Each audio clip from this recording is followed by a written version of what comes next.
Hi, good morning. It's Friday, August 7th. It's my mother-in-law's birthday. I'm going to have to give her a jingle.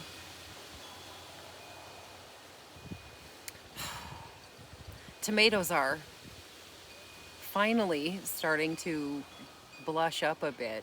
Oh my God, it's only 60 degrees out here right now, which I think is what, 15 Celsius? It's cool. It's nice and cool. You know, I sowed a bunch of cherry tomatoes in the spring, and I don't know where they went. I thought for certain I had some. I wanted to eat on them on the deck, and then, you know, I haven't had a single one.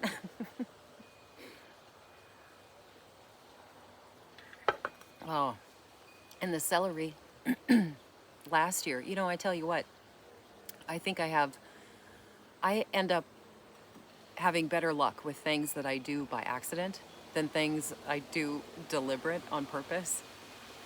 Last summer, I had a big pot here and I threw a handful of celery seed in there. And then because it was sitting underneath of a hanging pot, there's one right there. See that one? It sat there all summer and I'd water it. It got a lot of water. And I don't know, the perfect amount of sun. But I had this magnificent sort of bushel of celery that I could cut on and eat on. So this year I thought, well, I'll do it the right way. I'll put in a little trench and I'll sow some seed, and they're like this big. Been eaten on by stuff, and I should have done it just did that. It works out better for me. Yeah, so carrots are doing well though. I don't know how long they're gonna be. I filled that bed with so much stuff, but we'll see. And the tomatoes are starting to come, which is nice. I've got quite a few back there. Man, speaking of things you do by accident or on purpose, so I keep waking up every morning just determined, like I'm not gonna have a cigarette, right? Here's me fighting with this thing again. I swear to God, nicotine is gonna be like my final boss fight. Like it just keeps coming back into my life and I need to kick it. But, I had quit. When was that? 2020? And I was doing, so good. The problem is, I don't know if I've explained this. So my husband has been a menthol smoker. That's his preferred. It's the only, you know what I mean? Since the beginning of time for him, or whenever it was that he started smoking. Holy shit, I think I was 14 the first time my friend and I snuck some from my mother and went out back behind the house and thought we were so cool.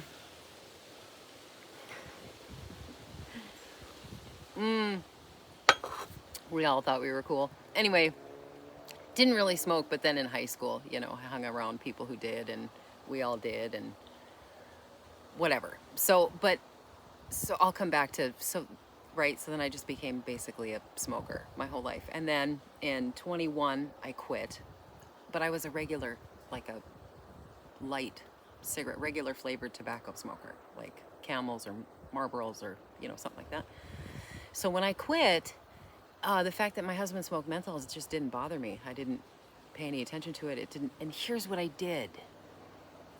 And so I'm trying to conjure up some sort of mental trick for myself this time around because I'm really fighting with it. So when I quit, I was pretty hard agoraphobic, and I still don't go to the store and buy stuff, mostly. Anyway, so I'd be low on cigarettes, and my husband would just come home and here's your pack of cigarettes. So I didn't open. It occurred to me, if I never open that pack, I will never run out and he will never replace it for me. I still have that pack of cigarettes. It's in a box under the bed, but unopened. So I left it alone and I paced like mad in and out of the house for about 3 days. And then 3 days turned into, a good solid year and some. And then in 22, our dog died. The golden retriever that I miss that dog, man. He was really cool. So anyway, we were on our way home from the vet, and my husband lit a cigarette, and I leaned over and just asked for a drag. And then I was about like a year or two. No, I'm being too generous with myself. It was probably more like 3 to 6 months where I would just take a drag off his cigarette, and that was every now and again. I wasn't even smoking. And then that turned into just leave me a couple on the table, you know. Then the next thing you know, now I'm back to a pack. So I'm trying, man. I feel like, though, if I make a concerted effort, it's a bit like the celery. Like, if I come out with this big declaration and say, this is what I'm going to do, it won't work. So, I don't know. The mornings are the time to catch it, because I've been asleep all night, and I know that the body metabolizes that nicotine pretty quickly, right? So, like, that addiction in particular, like the physical dependency to it, runs out of your body within a day or two. Like, it's gone. The rest of it is just OCD. It's terrible OCD. You know, it's all you can think about. It's a bit obsessive compulsive until you finally just break down and go have one.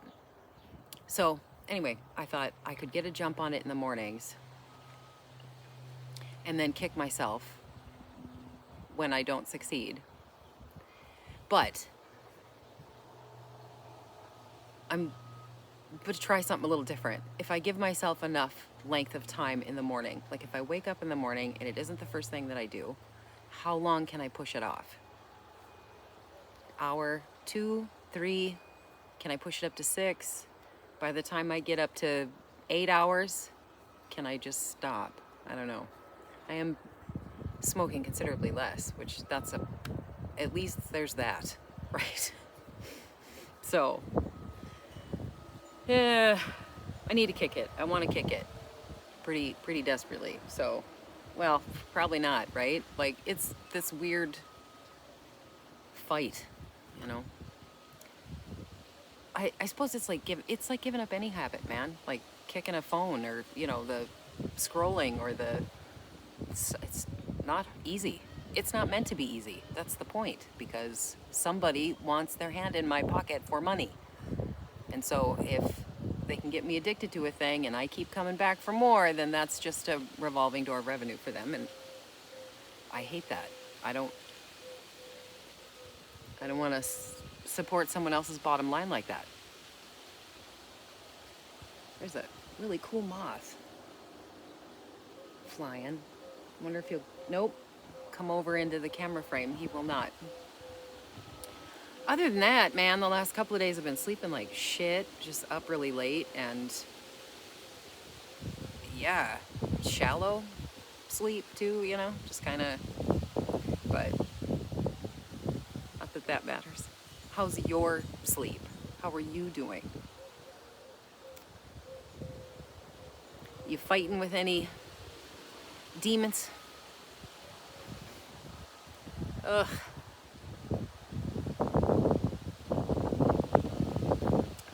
Addiction, man. I don't know what it is. Human beings and their brains, you know. I'm not sure. I've kicked harder habits. If you're new here, hello. I'm glad you're here. So I know it's possible. I've, you know, had that spinal fusion. I had all those opiates for every day for 6 years. So it's tough. But it can be done. It's totally doable. If you're fighting with something, I encourage you to keep going. Beat the hell out of it, man. You'll win. I'm determined. You know, at some point here, even just, so if I do this, there's 9 minutes and 32 seconds, I'm not lit up. You know, I'll take that as a win. We'll see how far I can make it. Noon. I gotta get back on my treadmill. The temps are so nice, man. It is 60 degrees right now, which is 15 Celsius. Did I mention that? Yeah, it's chilly. I put my flannel back on. So it'll be back in the 90s tomorrow, but at least. And the overnight lows have been 50. So, waiting for those tomatoes to turn orange, red, whatever, you know. Yeah, that's about it. I don't really have anything else going on at the moment. Something. Do something. It's the weekend. Uh, yeah, I got nothing going on. So, anyway, I hope you're having a good day. I hope you're well. And I'll talk to you again. You have a good day.